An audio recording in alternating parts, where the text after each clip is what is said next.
একেবারেই সরকারের ওপর নির্ভর, অথচ এই সরকার আমাদের রাখবে না। মাননীয় প্রধান উপদেষ্টা, আপনি তো দেশের মুরব্বী, আপনি তো অস্কার পাওয়া নোবেল বিজয়ী, তাহলে আজকে আপনি আমাদের জন্য কিছু করতেছেন না। এই যদি সংস্কার হয় তাহলে আমাদের এই লোক, এই স্কিল্ড ওয়ার্কার, এখানে ল্যাব অ্যাটেন্ডেন্ট থেকে শুরু করে প্রথম শ্রেণীর কর্মকর্তা থেকে শুরু করে নিম্ন পর্যায়ের সকলে অবস্থিত আছে। তাহলে এই যদি দেশের সংস্কার হয় তাহলে আমরা যাব কোথায়? এই হচ্ছে রাষ্ট্রের সংস্কার। তাহলে আমরা তো আওয়ামী লীগের আমলেই ভালো ছিলাম, তাহলে কেন এরকম বৈষম্য হচ্ছে আমাদের? অনতি বিলম্বে বলবো, আমরা কোনো লোন চাই না, আমরা কোনো এনজিও চাই না। আমি চাই আমার অধিকার, আমি চাই আমার প্রাপ্য সম্মান, আমার চাকরিটুকু আমাকে ফিরিয়ে দিন। আমি দুবেলা আমার পরিবার নিয়ে খেয়ে বাঁচতে চাই।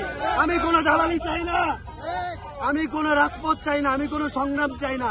আমি আমার চাকরি ফেরত চাই। অনতি বিলম্বে প্রজ্ঞাপন দিয়ে বকেয়া বেতন দিয়ে চাকরি বহাল চাই।